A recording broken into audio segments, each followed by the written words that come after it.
예, 벌써 9번째 이제 시간입니다. 9번째 강좌네요.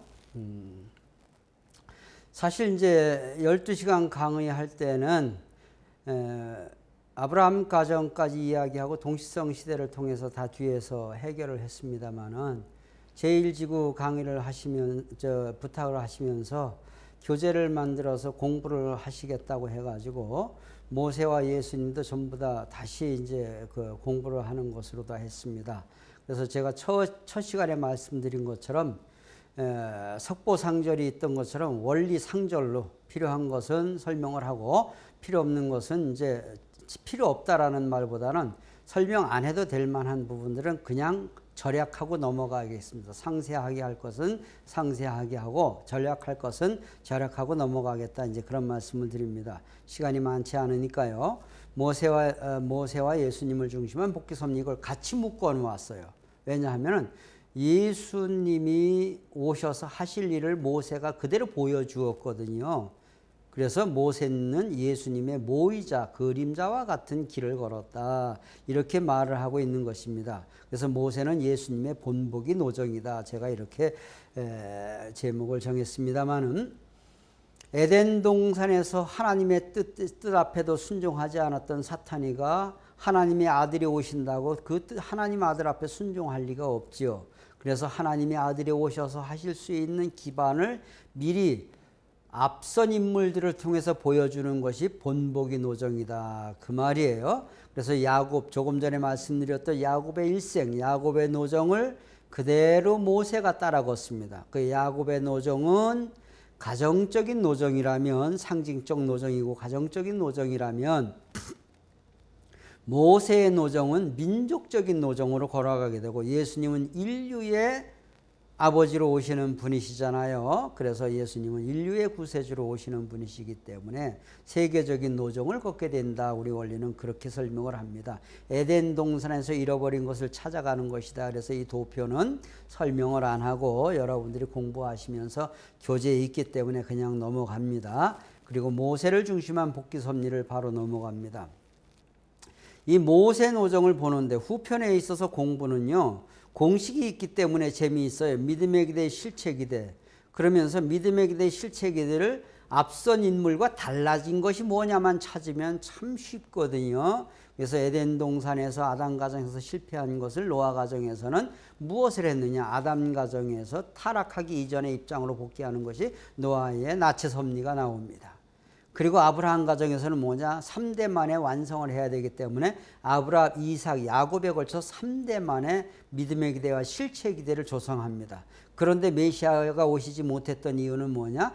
비둘기 쪼개지 않아서 벌받는 기간이 400년이 남아있기 때문에 그 400년 탕감하는 기간이 아브라함의 후손, 즉 야곱의 후손들이 이집트에 가서 400년 벌받는 기간을 지내게 됩니다. 그래서 이제 이 전체적으로 모세 노정을 보는 전체적인 아웃라인을 설명을 합니다. 이걸 개관이라고 말합니다만은 일단 중심인물이 역할 자체가 이제 달라집니다. 그리고 섭리가 가정에서 민족을 찾아 세우는 역할입니다. 가정에서 민족을 찾아 세우는.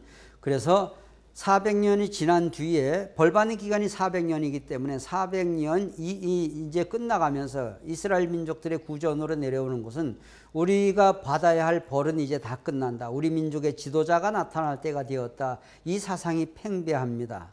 그때 바로 모세가 탄생하게 됩니다. 모세라는 인물은 하나님을 대신한 신으로서 비춰지게 됩니다. 아론 앞에도 파라오 앞에도 하나님을 대신한 신으로. 파라오는 이집트의 왕이잖아요. 이집트의 왕 앞에도 하나님을 대신한 신으로 나타나고 아론은 모세의 친형입니다. 종살이하는 땅에서의 민족의 지도자입니다. 그래서 그 앞에도 하늘편 사탄편 앞에 하나님을 대신한 신이며 장차 오실 예수님이 걸어야 할 길을 대신 걷는 모의자의 노정을 걷게 됩니다. 그리고 이제 조건물 제사의식 시대에서 말씀을 중심 삼고 40수 사탄분리 기간만 정확하게 지내면 그것이 조건이 됩니다. 구약 전 시대는 제사의식 시대다.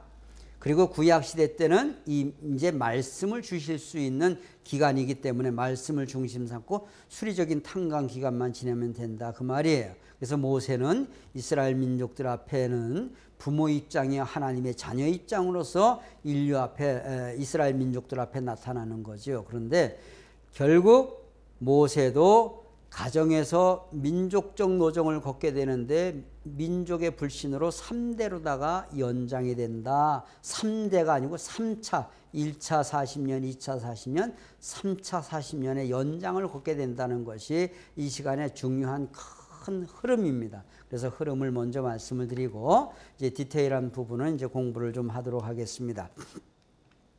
모세를 중심한 복귀 섭리, 여러분 이제 400년이 끝나가면서 이들에게 있어서는 우리의 지도자가 나타날 때가 되었다. 그러니까 이집트의 왕 파라오는 저놈들이 편해서 그런다. 아주 중노동을 시킵니다. 예, 중노동을 시키는데 노동 현장에다가 자재를 대주다가 이제는 원재료도 대주지 않고 너희들이 다 알아서 벽돌을, 비돔성이란 거대한 국고성을 쌓는데 그 흙벽돌을 짚을 썰어가지고 흙벽돌을 쌓는 것입니다. 얼마나 큰지 거기에서 이제 흙을 이겨가지고서 그 다음에 내려온 수로를 통해서 내려온 곳을 벽돌을 찍고 말리고 한쪽에서는 쌓고 성을 증축하는 과정을 영화에서 이제 많이 보셨을 것입니다.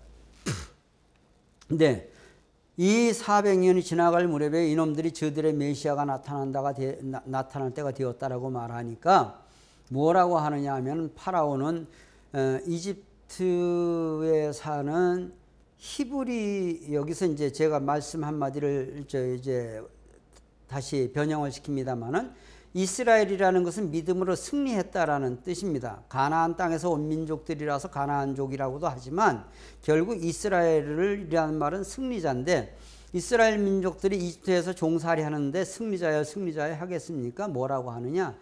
해수면보다 낮은 땅에서 온 천박한 민족이라는 의미를 가진 히브리합니다. 이 헤브라이즘이 이제 거기서 나옵니다만은 히브리 민족이라는 것은 아주 천박하고 낮은 민족을 말하는 것이죠. 헤브라이즘과 헬레니즘 뭐 이렇게도 여러분들 뭐 공부도 하셨습니다만은 그래 이 히브리인들이 이제 종살이 하는데 그 굳은 일, 요즘 말로 하면 3D 업종이라는 굳은 일은 전부 다 히브리인들이 합니다. 남자들이나 여자들이나 다 히브리인들이 하는데 산파들도 히브리인들입니다. 근데 저들의 지도자가 나타날 때가 되었다라고 말하니까 히브리 산파들에게 명령을 합니다. 히브리 여인들이 남자아이를 낳으면 전부 다 그 자리에서 죽여버려라. 그럴 때 모세가 태어나게 됩니다. 모세는 태어나가지고 파라오 궁중에서 40년을 지냈다라고 하는데 이게 무슨 말이냐면요. 여러분, 모세의 어머니가 요게벳입니다. 그리고 모세는 모세의 3살 위에 형이 아론이 있고 10살 위에 누이 미리암이 있습니다. 근데 모세를 낳습니다. 그런데 그때 당시에 히브리 여인들에게 명을 내린 것이 히브리 여인들이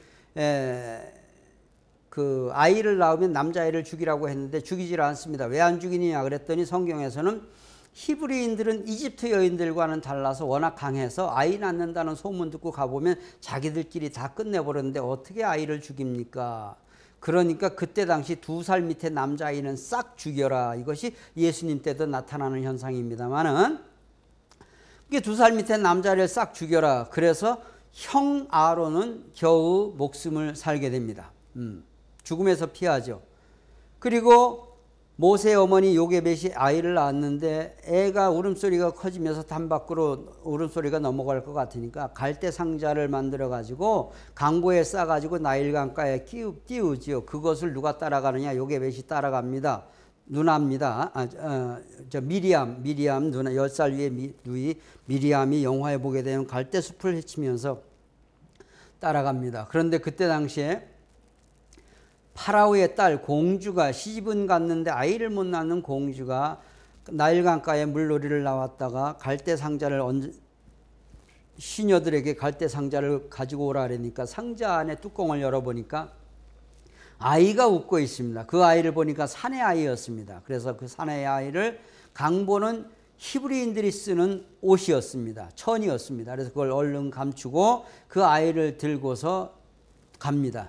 그때 미리암이 공주 앞을 가로막습니다. 공주님, 그 아이 배가 고픈데 좋은 유모를 데려다 드리겠습니다. 그래, 빨리 데리고 와라. 그래서 자기 친엄마를 데리고 가서 파라오 궁중에서 40년 동안 지낸다 그 말이에요. 생상을 해보자 그 말이죠. 모세 어머니 요게벳은 이 아들이 내 아들이라는 것을 압니다. 그런데 사람들의 눈이 있어가지고 내색은 못하고 사람들이 없을 때 이스라엘 노래를 불러주고 이스라엘 이야기를 해줍니다. 이미 10대 후반이 되어서 이 아이가 히브리인이라는 것을 다 알면서도 같이 지내게 됩니다. 파라오 궁중에서 40년 동안 어머니로부터 충효의 도를 배웠다 그 말이에요. 어머니가 이야기를 하고 노래를 하는 것이 전부 다 이스라엘 민족의 이야기를 들었다는 말이죠. 그래서 모친으로부터 선민교육을 배웠다. 그렇기 때문에 히브리서에는 뭐라고 나와 있느냐, 모세의 성품이 이렇게 표현됩니다. 하나님과 함께 고난받는 것을 바로 궁중에서 죄악의 낙을 즐기는 것보다 기뻐했다 그 말이지요. 그래서 그런 놀라운 개인의 성품을 말하는 것입니다. 그래서 모세는 바로 궁중에서 40년 지내게 됩니다. 그리고 40년이 끝난 뒤에 이제 전쟁에 나갔다가 돌아와 가지고 대승을 하고 돌아와 가지고 자기 동족들이 고생하는 종살이하는 땅, 노역 생활하는 땅으로다가 40년이 나이가 40이 되어서 순회를 갑니다. 순회를 가는데 히브리서에 보게 되면은 모세는 나이가 40이 되어서야 자기 동족을 돌아볼 생각을 하였더라 그랬어요. 그래서 이스라엘 민족들이 종살이하는 땅으로 가는데 가 보니까 세상에 애굽인은 거기에서 영화에서는 감독으로 나옵니다만은 애굽의 감독이 히브리인을 막 때려 죽입니다. 그냥. 그러니까 거기에서 모세는 애굽의 감독을 죽여서 모래밭에 파묻고 히브리인들 이스라엘 백성들에게 너희들은 열심히 일이나 해라 그리고 합니다. 2, 3일 지난 뒤에 또다시 와서 보니까 이제는 히브리인들끼리 자기들끼리 싸우고 있습니다. 자기들끼리. 그래서 모세가 거기서 야단을 치죠. 너희들은 남의 땅에 와서 종살이 하는 것도 억울한데 어찌하여 이렇게 너희들이 자기들끼리 싸우고 있느냐 이렇게 말하죠. 그때 히브리인들이 철이 들었더라면 당신은 우리를 알지 않습니까? 당신은 훌륭한 지도자니까 파라오를 설득시켜서 우리를 고향 땅에 돌려보내 주십시오. 우리는 당신을 지도자로 믿겠습니다. 이러면 되는데 거기에서 모세에게 대듭니다.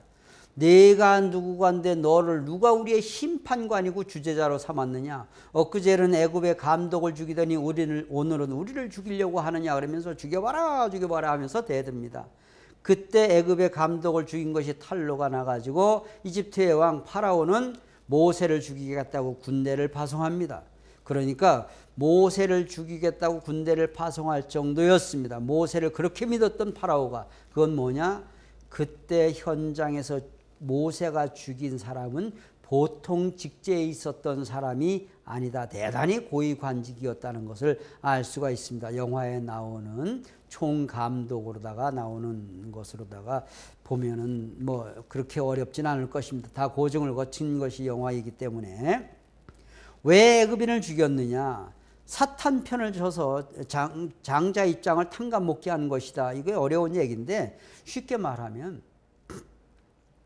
모세가 파라오 궁중에서 40년 동안 살았잖아요. 그런데 이 민족들이 자기를 믿어야 돼요. 그러니까 나는 너희와 같은 동족이라는 것을 믿게 하기 위해서 그 히브리인들이 보는 가운데 애굽의 감독을 죽였던 거지요.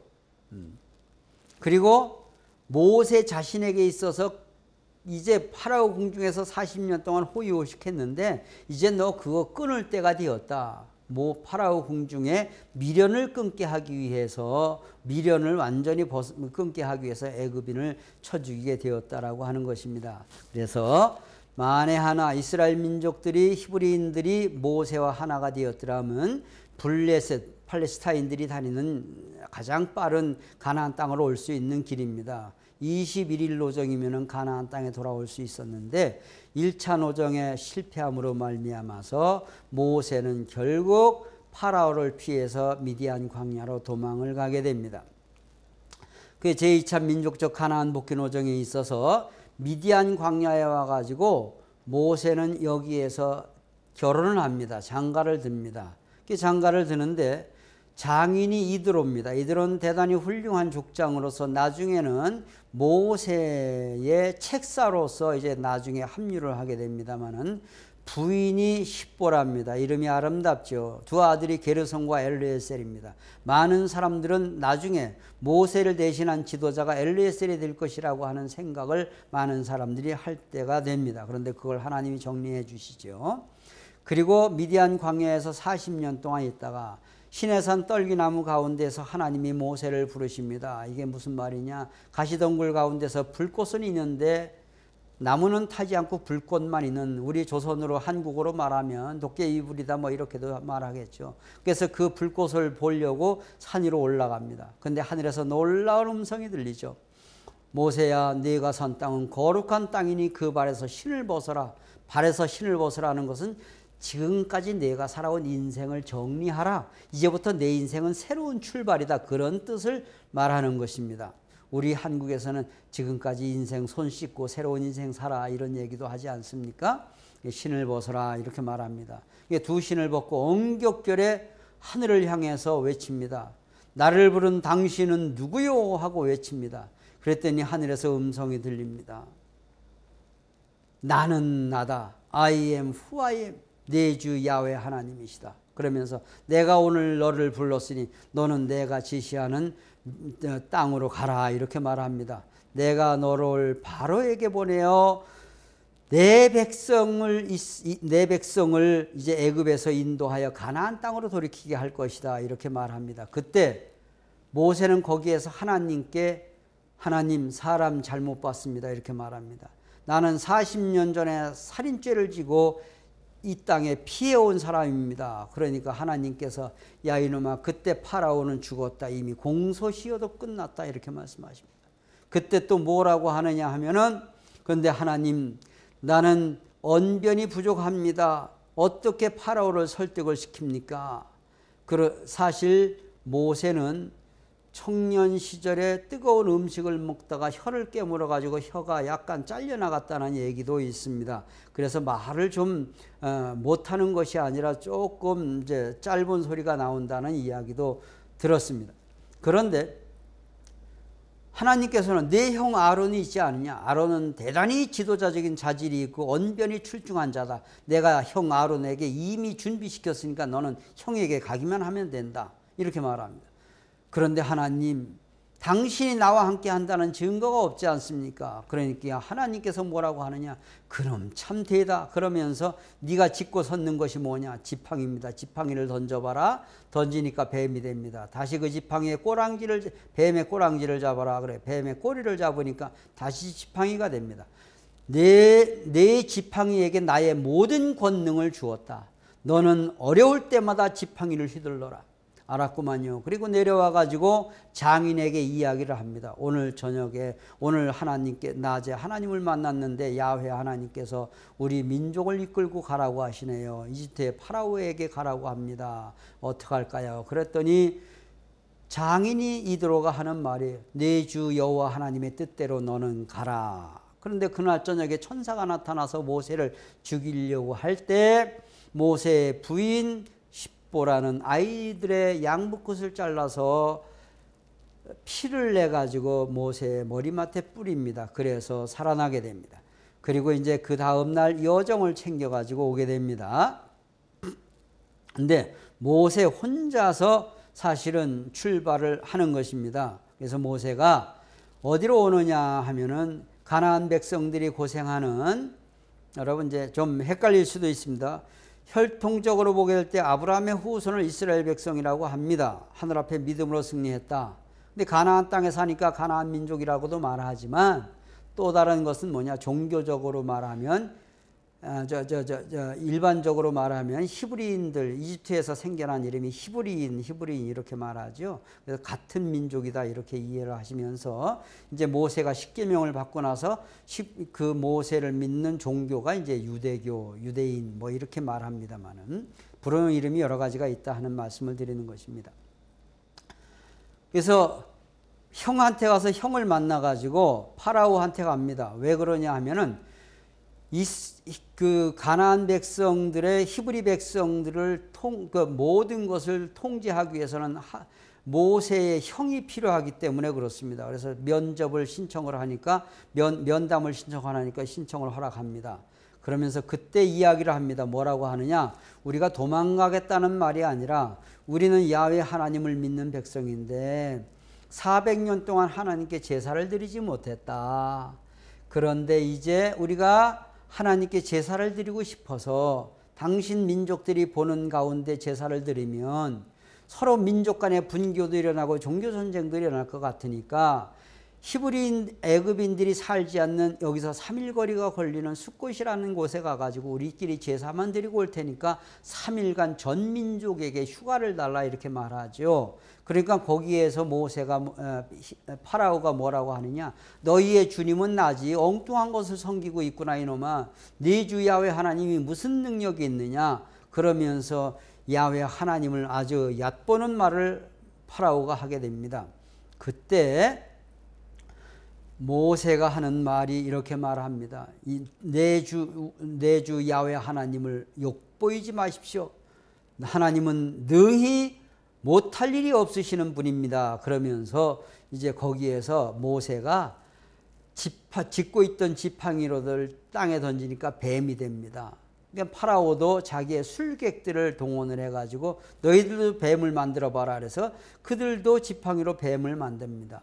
그 뱀 2마리가 파라오의 궁정 뜰에서 둘이서 싸움을 하다가 모세의 뱀이 바로의 뱀을 집어삼키고 맙니다. 이것은 장차 하늘뱀으로 오실 예수님께서 사탄을 굴복시키실 것을 보여주는 상징적인 노정이라고 원리는 설명을 하고 있습니다. 근데 그것 가지고 내보내주진 않을 거 아닙니까? 그러니까 모세가 무엇을 하느냐? 여호와 하나님의 능력을 보여주겠다라고 하면서 손을 겨드랑이 밑에 품었다 꺼내니까 문둥병이 돼요. 문둥병은 예나 지금이나 난치병이잖아요. 깜짝 놀라서 그게 무엇이냐? 그게 다시 한번 품으니까 완치를 시키는 거예요. 난치병을 완치시켰다라는 조건인데 여러분 우리가 성경 창세기에 아담 가정에서 배운 것이 뭐냐? 해와의 성적인 타락을 이야기하는데 해와를 천사장이 품에 품어 타락시킨 것과 마찬가지로 사탄이가 하나님의 아들인 예수님이 이 땅에 오셔서 인류를 품에 품어서 구원해 주실 것을 보여주는 하나의 사건이라고 보는 것입니다. 근데 그것 가지고도 내버려 주지 않잖아요. 근데 강물을 지팡이로 치니까 피가 됩니다. 이것은 뭐냐? 나일강 강물은 그들에게 쓴 생명의 원천과도 같은 것입니다. 그런데 우물물을 파서 먹습니다. 강물을 피가 되게 한다는 것은 강물은 생명이 쉽게 말하면 피는 인간의 생명을 말하잖아요. 무가치한 것을 가치 있는 생명으로 만들어준다는 것이죠. 그래서 타락한 인간을 예수님이 오셔서 중생 부활시켜 주실 것을 보여주는 하나의 사건으로 이해를 합니다. 그래서 출발을 위한 섭리가 바로 이 3가지의 기적과 10가지의 재앙이라는 것입니다. 그것을 다 써먹었는데도 파라오가 그게 무슨 우리의 술객들도 그런 정도는 할 수 있다 하면서 그것을 조건을 들어주지 않습니다. 그런데 이번에는 뭐를 하느냐 하면은요, 3대 기적이 끝난 뒤에 10가지의 재앙이 이스라엘 민족들에게 내려지게 되는 것입니다. 여러분 여기에서 형님 3살 위의 형이 아론이고 10살 위의 누이가 미리암이라고 했는데 이들이 모세를 대신해서 말씀을 전하는 말씀의 대신자가 됩니다. 모세가 언변이 그렇게 출중하지 못해서 파라오를 설득시키는. 그리고 이제 할례를 행했다 그랬잖아요. 모세의 아들들의 할례를 행했잖아요. 할례의 역사는 이삭도 할례를 합니다만 그 할례 얘기는 하지 않았습니다. 근데 할례라고 하는 것은 뭐냐 하면은 사탄 세계로부터 들어온 사망의 피를 뽑아내는 표다 그랬습니다. 할례의 종류는 세 가지가 있다. 마음 할례, 몸 할례, 육신 할례를 말하는 거예요. 그리고 만물 할례까지 있게 됩니다. 성경에서도 많은 내용들이 나오게 됩니다. 그리고 10가지의 재앙, 여기에서 이제 분명히 구분을 짓고 넘어갑니다. 3대 기적은 파라오 앞에 하나님의 능력을 보여드리기 위한 것이고 10가지의 재앙은 이집트 민족에게 내리는 재앙이에요. 10가지의 재앙을 내려가지고 결국 이집트 민족들이 저놈들 내보내고 우리끼리 살자. 저놈들 때문에 우리가 이런 고난을 겪지 않느냐 하면서 그 파라오에 항의를 하고 파라오한테 어떤 자기들의 민원을 제시하기 위해서 이렇게 10가지의 재앙은 이집트 민족들 집집마다 내리는 재앙이 됩니다. 그래서 이것을 이야기하면 강물이 피가 되게 하는데 아까는 3대 기적 때는 우물물을 파서 먹었습니다. 그런데 이제는 하늘에서도 빗물도 피가 나오고 우물물을 파도 피가 나옵니다. 그래서 도저히 안 되겠다 그래서 내보내주겠다고 약속을 합니다.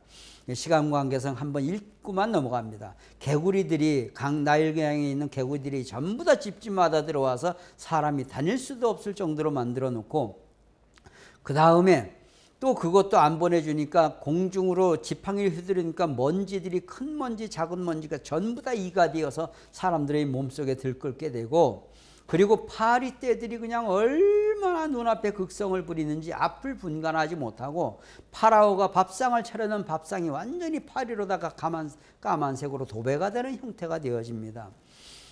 계속 속이는 거죠. 내보내준다 안 내보내준다 내보내준다 안 내보내준다 10번을 속이는 거예요. 그리고 가축들의 역병, 요즘 말로 하면 가축 전염병 같은 것을 말하죠. 그리고 끓음을 하늘로 던지니까 독종이 된 종기가 나가지고 전부 다 이집트인들이 엄청난 종기가 나게 되고요. 그리고 하늘에서 우박이 내립니다. 그래 우박이 내려서 큰 농작물들을 이제 보십시오. 가축들의 전염병이 오죠. 우박이 내려서 농작물 해치죠. 그리고 남아있는 농작물들은 메뚜기가 다 먹어버리지요. 도저히 살 수 없는 하늘의 저주받은 땅이 됩니다. 누구 때문에? 저 히브리인들 때문에 그렇다. 저놈들 내보내고 우리끼리 살자. 이런 원성이 이제 파라오한테 막 이집트 전역에서 올라가는 것입니다.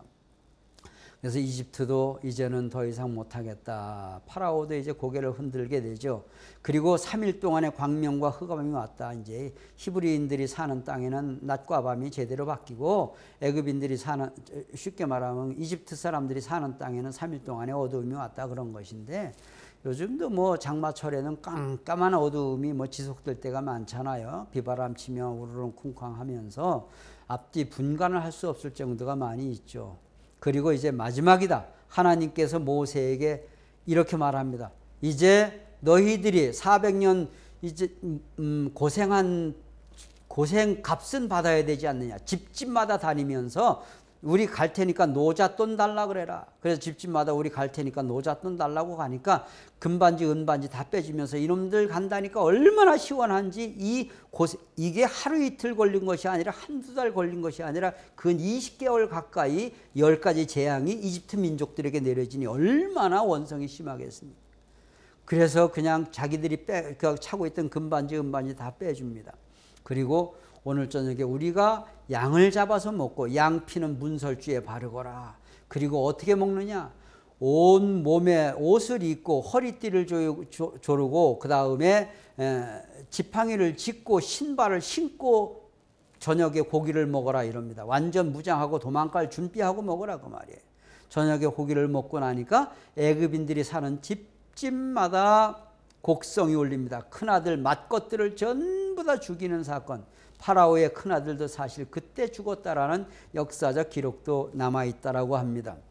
그랬을 때 이제 새벽이 되어서 양각 나팔을 불면서 출발을 하게 됩니다. 그래서 모세가 이제 이집트 땅을 출발을 할 때 성경에 보게 되면은 장정만 60만이었더라 이렇게 기록이 되어 있습니다. 장정만 60만이었더라. 뭐 학자들에 따라서 신학자들에 따라서 견해는 다릅니다만은 그냥 일반적이고 평균적으로 볼 때 5인 가족치고 한 집안의 장정 반으로 보면 즉 120만 150만 되는 사람들 더 이상의 사람들이 이집트에서 출발했다라고 볼 수가 있게 될 것입니다. 그래서 결국 400년의 그 원한서린 땅에서 종살이하던 땅에서 그 유명한 엑소더스 영광의 탈출을 하게 됩니다. 그래서 하나님의 능력을 이스라엘 전 민족들 모세가 하나님과 함께 하신다는 하나님의 능력을 보게 되고 이집트인들에게는 저놈들을 놓아주지 않고서는 우리는 편히 살 수가 없다라고 하는 것을 보여주는 것이 3대 기적과 십제왕이었다 하는 말입니다. 그래서 영광의 탈출을 하게 되는 장면입니다. 그래서 애굽에서 출발하는 출애굽의 노정을 우리가 좀 볼 필요가 있습니다. 출발했던 땅이 람셋입니다. 이집트에 이제 어떻게 보면은 동부 지역에 붙어 있는 도시입니다. 람셋에서 숫꽃까지 가는 데가 3일 거리입니다. 근데 람셋에서 3일 거리 이제 3일 동안 장례식을 큰아들들이 죽었으니까 장례식을 다 치르고 파라오는 자기들의 군졸들을 전부 다 풀어가지고 저놈들을 안 되겠다. 저놈들을 우리가 따라가서 죽여야 되겠다. 저놈들 그냥 내버려 두면 안 되겠다 가지고 추격전을 전개를 합니다. 추격전을 전개를 하니까 이 히브리인들 이스라엘 백성들은 모세에게 뒤에서 쫓아온다. 우리를 안내하라. 그러니까 하나님께 기도를 하니까 낮에는 구름 기둥으로 밤에는 불 기둥으로 인도를 하십니다. 이게 뭐냐 하면 그때는 천막 생활이거든요. 낮에는 가만히 있다가 흰 구름이 가면은 이상한 구름이 나타난 그 구름을 따라가는 것이고요. 밤에는 보초를 쓰다가 저쪽에서 불빛이 번쩍하고 불빛이 비추는 방향이 왜 우리가 한여름에는요 여기는 아주 별이 총총하게 보이는 하늘인데도 반대편에서는 번쩍번쩍 우르릉쿵쾅하면서 그 계절이 어떻게 보면 번개불이 비칠 때가 있지 않습니까? 그래서 구름기둥과 불기둥도 지금 현재 보면은 어떻게 보면 자연적인 현상이라고도 볼 수가 있지만 이 자연적인 현상이 어떻게 보면 하나님을 믿는 사람들에게서는 기적같이 길을 안내하는 것입니다. 그래서 그것을 믿음으로 바라보느냐 일반적으로 바라보느냐에 따라서 기적이냐 아니냐가 결정되어진다라는 것을 말씀을 드립니다. 그런데 구름기둥이 결국 안내한 것이 홍해바다를 앞에 갖다 놓습니다. 그런데 얼마나 앞에 바닷물이 넘실거리니까 이스라엘 백성들이 모세에게 항의를 하는지 모릅니다. 우리가 죽어서 장사 지낼 곳이 없어서 이 수장을 시키려고 여기까지 데려왔느냐. 뒤에는 군대가 따라오죠. 파라오의 군대가 따라오죠. 앞에는 검푸른 파도가 넘실거리죠. 그러면서 우리를 수장을 하려고 하느냐. 그러면서 그때 모세에게 항의를 합니다. 그럴 때 모세가 또 하나님께 기도를 합니다. 주 여호와 하나님이시여 우리의 길을 인도하여 주시옵소서. 그리고 하늘을 향해서 기도를 하고 지팡이로다가 홍해를 가릅니다. 그래서 홍해의 기적이지요. 그래서 홍해를 갈라가지고 홍해 바다로다가 쫙 하면서 얼마나 모세의 백성들은 또 모세를 칭송하는지 모릅니다. 역시 그렇지. 우리의 지도자는 하나님이 함께 하신다니까. 우리의 지도자의 말을 하나님이 안 들어줄 수가 없을 거야. 그러면서 이 갑자기 바다로다가 바다가 갈라지면서 길이 났으니 얼마나 많은 먹을거리들을 주스면서 갔겠습니까? 그래서 결국 가는데 뒤에 쫓아오던 이집트의 군대가 보니까 쟤네들이 바다에다 길을 내고 가고 있단 말이에요. 그래서 자기들도 그 길로 추격을 하다가 세상에 히브리인들은 정상적으로 무태 육지에 올라오고 이 사람들이 물에 있을 때 물이 원상 회복이 되어서 거기서 3만 명 이상이 죽게 된다라고 말을 하고 있습니다. 그것이 바로 요즘 말로 하면 수에즈 운하인데 수에즈 운하를 통과하던 배들이 밤에 귀신을 만나서 언제 죽은 귀신이냐 하면 그때 죽은 귀신이라는 것이 가끔씩 나온다는 거예요. 이건 믿거나 말거나 합니다만은 우리가 그렇게 엄청난 섭리적인 사건이 있었던 것이 현재도 그냥 남아있다라는 것은 참 놀라운 사실이지요. 그리고 광야에 마라 광야라고도 하고 신광야라고도 합니다만 광야에 나가서 먹을 것이 없어집니다. 그래서 이미 고향을 떠난 지가 일주일이 지났으니까 먹을 것을 달라고 하니까 하나님께 기도를 해가지고 만나라는 것은 아침에 일어나면 밀가루처럼 뽀얗게 이제 땅 위에 있는 것입니다. 그래서 하루 먹을 것만 걷어놓고 하루만 지나면 다 없어집니다. 그리고 그 다음 날은 다시 주고, 그래서 이 만나는 40년 동안 먹여주게 됩니다. 메추라기는 홍해 바다를 건너와서 날개가 힘을 잃은 메추라기들이 이렇게 많이 이제 나타날 때가 있다고 합니다. 그래서 그래서 예수님의 살과 피를 먹지 않고서는 영생을 얻을 수 없나니라 이렇게 이제 말씀하십니다만, 만나와 메추라기는 장차 오실 예수님의 살과 피다. 그 의식을 요즘 천주교에서는 성체 의식으로 밀떡 하나에다가 포도주 한 잔 마시는 것으로 하고 있지요.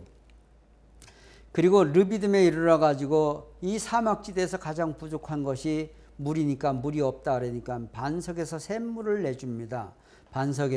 반석은 곧 그리스도라 고린도서 10장 4절에 이렇게 말합니다. 그래서 장차 오실 예수님이 인류에게 생명수를 먹여주실 것을 보여주는 것이라고 말을 하죠. 그리고 아말렉과의 전쟁이 벌어지게 됩니다. 아말렉 전쟁이라고 하는 것은 뭐냐 하면은, 바다에서 도적질하는 놈들은 해적이고 산에서 도적질하는 놈들은 산적이잖아요. 그런데 사막을 지나는 아라비아 대상들을 등치고 살면서 먹고 사는 놈들이 아말렉 족속입니다. 엄청난 말을 타고 들어갈 수 있는 그 사막지대에다 굴을 파고 사는 민족이 아말렉 족속인데, 아말렉 족속을 지금까지 이겼다는 사람들이 없어요. 그런데 이 길을 통과해야 되기 때문에 사실 아말렉 족속의 입장에서 볼 때는 먹잇감이 그냥 제 발로 걸어 들어온 것과 마찬가지란 말이에요. 그래서 아말렉 족속들이 이제 싸움을 걸어올 때 여기에서 모세는 아론과 훌을 모세는 이제 여호수아 갈렙을 장군으로 내보내게 됩니다. 여호수아 갈렙을 장군으로 내보내고 전 이스라엘 민족들이 이제 병사가 되어서 이제 따르게 되죠. 그래서 이 전쟁을 하게 되는데 모세가 이 산 위에 올라가서 보니까 전세가 불리해요. 그래서 힘을 내라 하고 팔을 드니까 이기고 팔을 내리니까 지고 그래요. 그래서 이건 내가 팔을 드니까 이기는구나. 그래서 오른쪽에는 아론은 누구냐면 모세의 모세 3살 위의 형이라 그랬잖아요. 그다음에 훌은 미리암의 남편입니다. 미리암의 남편이니까 나이가 양쪽이 다 모세보다 나이가 많은 사람들이에요. 그 모세보다 나이가 많은 자기의 족속들을 데려다가 양쪽 두 팔을 들게 합니다.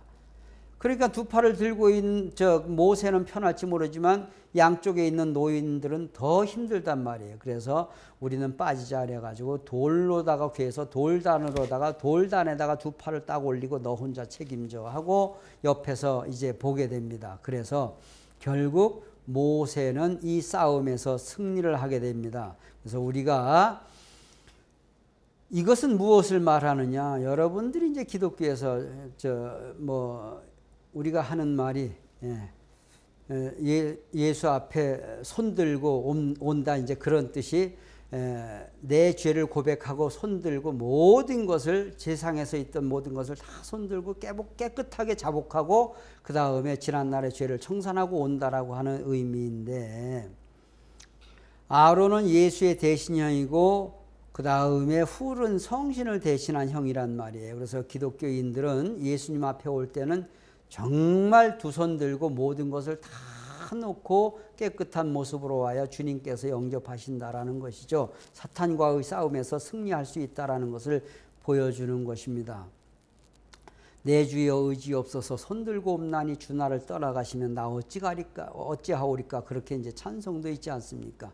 군대 가서 제일 먼저 밤에 보초를 쓰다가 뭔가 이상한 사람이 나타나면 손들어 꼼짝마 손들라고 하는 것이 모든 것을 다 백기투항한다라는 의미로 보여지는 것입니다. 우리가 뭔가는 신앙을 할 때는 완전하게 깨끗한 모습으로 출발하는 것이 좋다라는 모습으로 보여지죠. 그래야 사탄이 침범할 수 없다라는 것으로 보여집니다. 그래서 거기에서 아말렉과의 싸움에서 승리했다는 것은 저녁에, 중동 저녁에 소문이 납니다. 이런 역사가 없기 때문에 거기에다가 승리의 제단을 쌓고 깃발을 꽂습니다. 여호와 니시라는 것은 여호와는 나의 깃발이다, 그런 뜻으로 우리가 왜 6.25 전쟁 때도 그렇고 전쟁 때마다 전쟁에 승리하면은 나라의 길을 꽂든지 군대 길을 꽂고 오잖아요. 그리고 남극이든 북극이든 가가지고 이건 내 거다 하고 깃발을 꽂고 오는 것이 바로 그런 의미를 지녔다, 그 말이에요. 그리고 그때 장인 이드로가 나타나가지고 이 100만이 넘는 이 사람들을 네가 일일이 상대하려니까 피곤하고 힘들지 않느냐, 시스템을 만들어라 그래가지고 시스템을 만들어준 것이 부장제도예요. 그게 뭐냐, 1000부장, 그 다음에 100부장, 50부장, 10부장 뒤로부터 말하면 소대장, 중대장, 대대장, 연대장 뭐 이런 식으로다. 그래서 1000부장 몇 사람만 관리하면은 밑에 조직은 시스템이 그냥 그대로 따라가는 것이지요. 그렇게 조직을 만들어 놓고 나니까 조직을 운영하는 룰이 필요하단 말이에요. 그래서 하나님께서는 말씀을 주시려고 하는 것입니다. 그래서 애굽에서 출발한 지 이미 1년이 넘어서의 일입니다. 자, 그래서 이제 모세는 이제 하나님께 말씀을 받게 조직을 편성해 놓으니까 그 조직은 하늘 백성이 만들어 놓은 조직이니까 하나님께 이제 가서 기도를 하겠다 그래가지고 시내산에 올라가서 7일 동안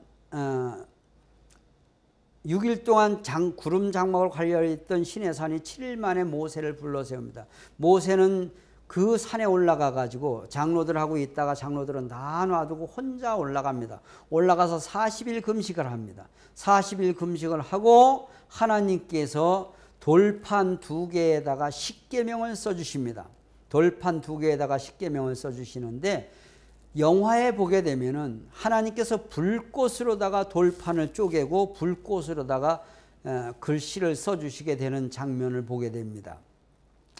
두 석판을 가지고 돌판 2개를 석판 2개를 가지고 내려오는데 80 드신 어르신이 이 두 돌판을 어깨에 놓고서 자유자재로다가 산을 내려올 정도였으니까 물론 좀 힘드셨겠지만 그렇게 큰 두꺼운 돌판은 아니었다라는 생각이 듭니다. 근데 내려와 놓고 보니까 세상에 우리가 믿었던 모세가 없어졌거든요. 뭐라고 하느냐? 모세는 우리가 힘들어서 미리 혼자 도망갔거나 이미 죽었다.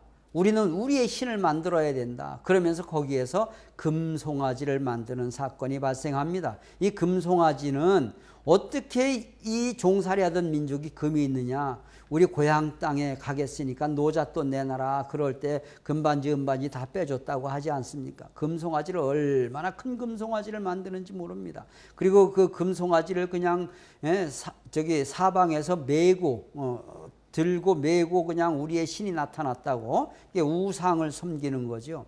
너무나 기가 막혀 가지고서 모세는 자기도 모르게 어깨에 떠 있던 돌판이 떨어져 가지고 기가 막히니까 자기도 모르게 힘이 빠져 떨어져 가지고 십계명을 새겨 놓은 돌판이 옥살박살 나게 됩니다. 그래서 금송아지를 한번 갈아서 강물에 띄워 가지고 회개하는 의미로 물 한 모금씩 다 마시게 하고 다시 2차로 다 산 꼭대기로 올라갑니다. 그래서 모세가 석판을 자기도 모르게 깼다는 것은 장차 오실 예수님께서도 고난당할 것을 예감하신 것이나 마찬가지다. 뭐 이렇게 보는 것이죠. 모세는 일부러 깨고 싶어 깬 것이 아닙니다. 자기도 모르게 허탈해서 어깨에 있던 그 돌판이 떨어진 것이죠. 그러나 어떻든지 그건 자기의 잘못이니까 이 80 먹은 어르신이 다시 산속으로 들어가 가지고 앞에 것을 본받아 가지고 자기가 40일 금식을 2차로 하면서 자기가 석수장이가 되어서 돌을 다듬습니다. 40일 만에 돌을 앞에 것과 비슷하게 다듬어 놓으니까 하나님께서 다시 십계명을 써주시게 됩니다. 그래서 그걸 가지고 내려와 가지고 이제 길을 가게 됩니다. 그런데 이제 돌판 2개를 넣어놓은 괴짝이 법을 넣어놓은 괴짝이다. 법궤라고도 하고 성궤라고도 말을 합니다. 그 성궤를 레위 지파가 양쪽에다가 큰 나무 막대기를 꿰가지고 앞뒤에서 메고 가지요. 그래서 법궤를 메고 갔다는 표현이 성경에도 많이 나옵니다. 그런데 이 법궤를 메고 가다가 이스라엘 민족들이 또 모세에게 항의를 합니다. 우리가 매일같이 만나만 먹다 보니까 지겨워 못 살겠다. 이제는 조미료를 좀 달라. 하나님이 부탁하면 들어주지 않느냐. 이게 찾았던 것이 뭐냐. 생선을 달라, 회를 달라, 수박을 달라, 부추를 달라, 파를 달라, 마늘을 달라. 성경에 나오는 게 꼭 이렇게 6가지가 나와. 이거는 애굽에서 종살이 하면서도 골고루 먹었던 애굽 생활을 그리워하는 거예요.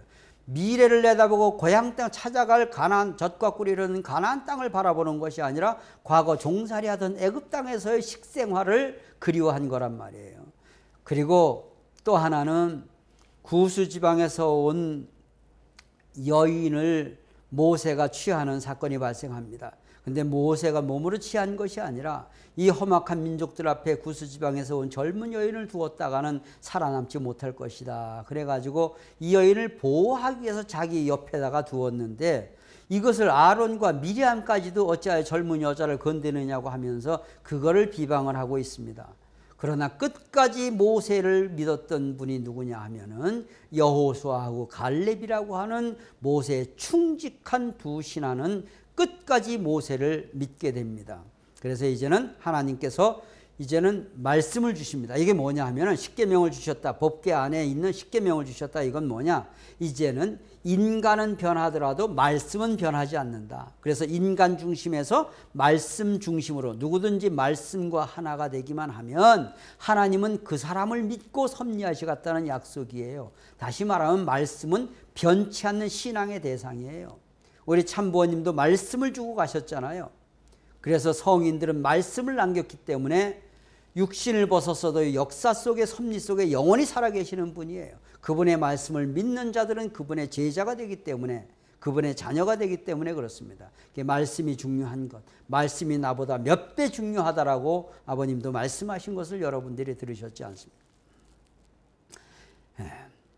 그래서 이제 3차 좀 이제 빨리 좀 나가겠습니다. 그래서 모세가 이것을 탕감먹기 위해서 12지파의 대표들을 뽑아서 여리고성 정탐을 보내는데 12명이 갔다 와가지고 보고를 10명의 보고는 현실적인 보고고 2명의 보고는 믿음의 보고를 한 거예요. 사실은 어떻게 보면은 현실적인 보고는 그 여리고성을 지키는 장수들은 황소와 같고 우리는 메뚜기와 같다. 우리가 그 성을 무너뜨리기라는 것은 날결안으로 바위치기나 마찬가지다. 우리는 도저히 성을 무너뜨릴 수 없습니다. 그러니까 2명의 지파장은 저들의 말이 현실적으로 맞을지 모르지만 우리는 여호와 하나님을 믿는 사람입니다. 이집트의 그 거대한 파라오를 우리가 굴복시키고 출애굽했고 그 다음에 홍해를 갈랐고 만나와 메추라기로 먹여주시고 아말렉 족속을 무찌르고 이제 하나님께서 우리와 함께 하신다는 말씀도 우리가 가지고 있지 않습니까? 믿음을 갖기만 하면 우리는 못 갈 데가 없습니다. 이렇게 믿음의 보고를 하죠. 믿음의 보고를 하는 두 사람을 민족들이 보고 있다가 돌로 치려고 합니다. 너희들은 왜 안 된다는데 다수결로 해도 10명은 안 된다고 하는데 왜 우리를 전쟁터에 붙이려고 하느냐 이렇게 말하지요. 그래서 거기에서 결국 하루를 1년으로 환산해서 40년 동안 광야에서 유리하는 생활을 하게 됩니다. 그래서 그 뒤에 모세가 이제 가데스바네에서 반석을 2번 침으로 말미암아서 모세의 사명은 완전히 끝을 내게 됩니다. 그리고 모세의 후계자 여호수아가 나타나게 됩니다. 여호수아는 어떤 인물이냐 하면은 신에게 감동된 자다. 하나님께서 모세에게 나타나가지고 너보다 낫다. 너를 한 번도 부정하지 않고 너를 믿고 왔지 않느냐. 내 후계자는 내 아들이 아니라 여호수아다. 내 아들은 사해나 보게 해라. 이렇게 말합니다.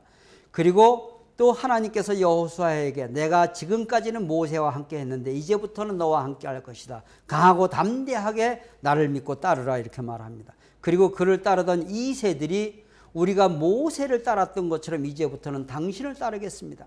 당신의 말씀을 청종치 않는 자들은 우리가 완전히 죽여버릴 것이니까 우리를 믿고 출발을 해 주십시오. 그래서 여호수아는 그야말로 영광의 탈출을 하게 됩니다. 영광의 출발을 하게 됩니다. 탈출이 아니라. 그리고 모세는 마지막 숨을 거두게 됩니다. 모세가 숨을 거두던 해는 그해 제일 먼저 누이 미리암이 숨을 거두고 아론이 그 해에 5월 초하룻날 숨을 거두게 되고 11월 초하룻날 모세는 고향 땅이 보이는 느보산 상에서 갈릴리 언덕이 보이는 곳에서 숨을 거두게 됩니다. 모세는 하나님께 마지막 기도를 하죠. 하나님, 바라옵고 원함나니 내가 110년 동안 고생한 것은 저 고향 땅을 보기 위함입니다. 한 발짝만이라도 고향 땅에 가서 나를 죽게 해 주시옵소서. 이렇게 부탁을 하니까 하나님께서는 이 일로 다시는 내게 말하지 마라. 너는 끝났다. 이렇게 말씀하십니다. 지도자의 혈기는 자신도 죽고 백성도 망한다라는 놀라운 교훈을 우리가 배우게 됩니다. 그래서 기 중에 가장 안 좋은 기가 혈기다. 그래서 혈기 부리지 말자라고 하는 말씀을 드리면서 여호수아는 이제 40일 정탐에 성공을 하고 2명을 보내 성공을 하고 돌아와 가지고 그 여리고성 바로 앞에 있는 넓은 들판 길갈 지방에 진을 치고 할례를 행합니다. 그리고 6월절 이집트 땅을 출발해 온 날, 우리나라에 어떻게 보면 광복절과 같은 은혜스러운 날에 6월절을 기념을 하고 할례를 행합니다. 왜냐하면 거룩한 땅에 들어가기 위해서는 우리가 할례를 행하지 않고서는 안 된다. 광야에서 태어난 아이들 할례를 안 했기 때문에 할례를 행합니다. 그리고 진용을 편성합니다. 4만 명의 군사를 앞에다가 세우고 7명의 나팔수가 나팔을 불고 북을 치고 만장을 휘두르고 갑니다. 그리고 레위 지폐가 법궤를 미고 전 민족이 이제는 따라갑니다. 그러면서 6일 동안 매일같이 아침에 한 바퀴씩 하루에 한 바퀴씩 6일 동안 돕니다. 6일 동안 도는 동안에 여리고성에 돈 있고 빽 있는 사람은 전부 다 야반도주 해버리고 맙니다. 그리고 7일째 되는 날 오늘이 디데이다. 오늘은 밥을 잔뜩 먹고 이제부터 시작이다. 이러면서 허리띠를 조이면서 하루에 7바퀴를 돕니다. 그리고 사방팔방에서 이 성을 우리들의 손에 하나님이 주셨다. 우리가 이 성을 들어가자 하고 들어가게 됩니다. 그래서 결국 그 여리고성을 완전히 함락시키고 베토론 전쟁과 멜론 전쟁에서 완전히 31개의 성을 완전히 굴복시키고 21년 동안 대왕국을 통치하는 여호수아가 되었습니다. 그래서 모세의 뒤를 이어서 오신 여호수아는 예수의 뒤를 이어서 오신 재림주님의 형으로서 재림주님은 이 땅에 오셔서 만왕의 왕으로서 천국을 복귀하신다는 것을 보여주는 것이라고 우리 원리는 해석을 하고 있습니다. 그림을 한번 보시면서 이제 마지막 교훈 정리를 하겠습니다. 좀 늦었습니다만은 모세 노정을 통해서 배우는 것은 시련 뒤에는 은사가 있고 은사 뒤에는 시련이 있습니다. 그래서 세상 만사 세옹지마라고 하지 않습니까? 어려움이 닥칠수록 축복을 위한 시련이라고 생각을 하고 시험과 시련은 축복을 위해서 주시는 것이지 절대 고난을 겪게 하기 위한 것이 아닙니다. 감당치 못할 시험은 절대 주시지 않습니다. 그리고 우리가 신앙생활을 하면서 설마가 사람 잡으니 가중된 탕감 조건을 조심해서 건너가야 됩니다. 그리고 절대 하나님은 인간 책임 분담에 대해서는 간섭하지 않으십니다. 그리고 뭔가는 3번의 기회를 주시면서 3단계를 통해서 섭리하시는 하나님을 볼 때 우리가 그런 의미에서 하나님의 뜻을 반드시 우리가 이루어가는 그러한 우리의 축복 가정들이 되었으면 하는 마음으로다가 모세 노정의 3단계 노정 1차, 2차, 3차 40년, 40년, 40년 120년 노정을 마감하도록 하겠습니다. 감사합니다.